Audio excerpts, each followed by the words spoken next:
What's up, everyone? Welcome to this day in Philly sports history for December 7th, 2022. What a news to wake up to. I went to bed still kind of feeling pretty good about the whole Trey Turner signing. And then all of a sudden, I wake up and the Phillies have signed Tawan Walker from the Mets as their third/fourth starter. I'm not really sure where he's going to fit in yet. But nice addition along with Ranger Suarez, Zach Wheeler, and Aaron Nola.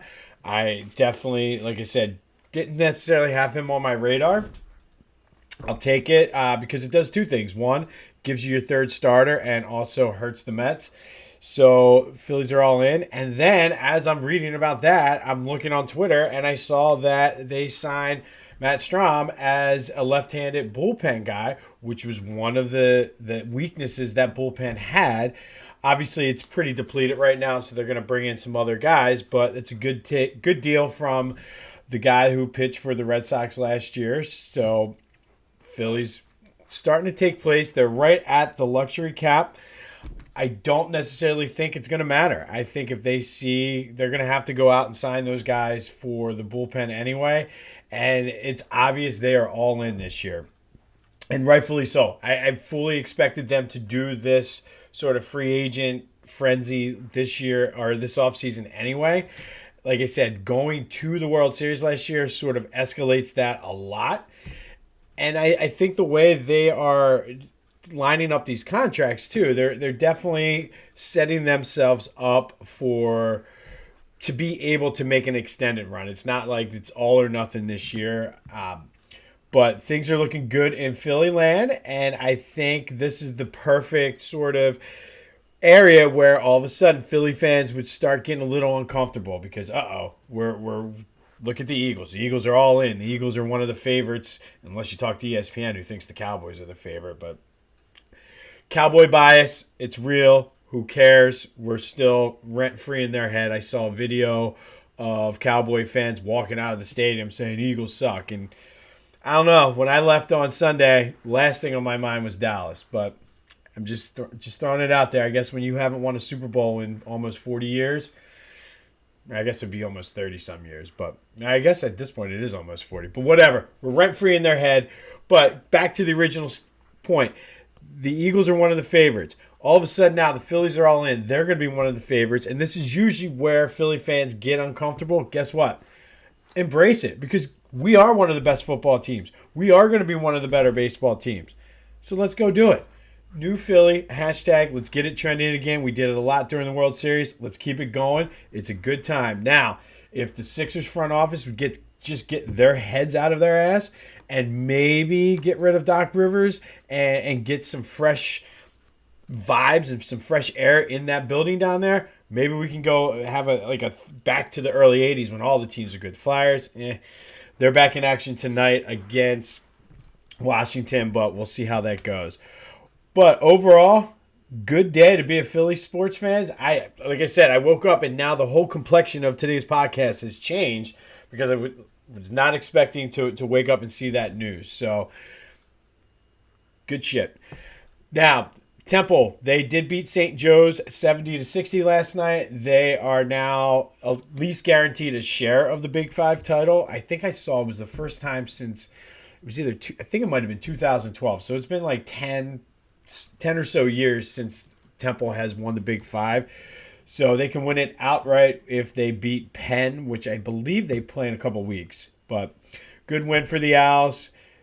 Aaron McKee has them getting ready for tournament play. And the one announcer last night even said that they were the one team that matches up pretty good against Houston, which I thought was interesting. So it should be a fun AAC slate. So we'll keep you posted on that. But today is Pearl Harbor Day.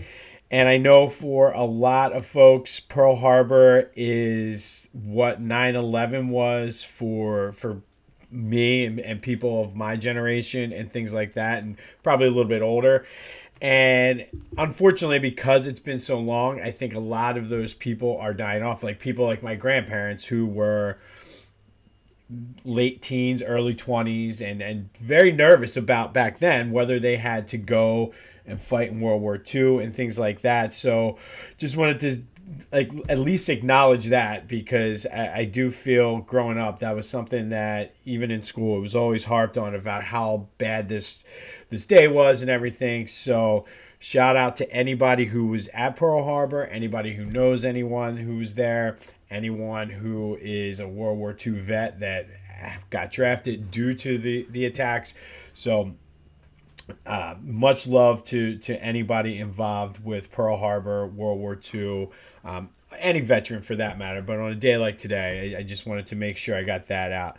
So we are going to stick with the military theme today and go back to 1963. So December 7th, 1963, it was the Army-Navy game at the old Philadelphia Municipal Stadium, which later became known as JFK, which I think the big claim to fame, at least for me, that I remember. I've seen JFK a couple times. I was never in it. They did knock it down. But I think it's where the Wells Fargo Center is, or somewhere down there in the sports complex. But either way, that's where Live Aid was, the original concert in 1984 that I remember watching on TV. So that's sort of the JFK stadium reference. And it later became known as JFK Stadium because a couple weeks prior to this Army-Navy game was when JFK was assassinated down in Dallas. And basically they put a moratorium on everything. They just the nation itself was in mourning. And I don't even want to put this out there or think about it, but as divided as we are today, I kind of question what the mindset if something like that would happen today. I would hope that everybody would come together like post 9/11, but just with the way the political landscape is, I just question that. But anyway, they delayed the game for a week due to JFK being assassinated, and they debated whether to even play. A lot of the players on both sides were upset, obviously, but they decided to play it at the urging of the Kennedy family. And number 2 Navy came into the game at 8-1. Army was 7-2. Navy had Roger Staubach, who was the Heisman winner, who had won it a week prior to the game. But what they ended up doing, excuse me, Navy won 21-15. Army was driving at the end of the game, and there was 102 people in this building. It was like an old horseshoe shape, kind of like Ohio State Stadium. And it was loud, and apparently they couldn't hear the snap clock or the timing. Something was off that Army was unable to. They were moving. They scored a touchdown, got the onside kick, and were driving. And I think they were inside the Navy 10 and just could not hear, or the quarterback somehow messed up the signal or something. So it was kind of an interesting, chaotic end to what was a chaotic game. But it was very therapeutic. A lot of people, in the articles I read yesterday, a lot of the people were very happy to have that game to sort of take their minds off of what was going on. And the Army-Navy, to me, they do travel this game around, but it is, to me, a very Philly thing. Out of the 122 times it's been played, including this year, 90 times have been in Philly. This week they play at the Link.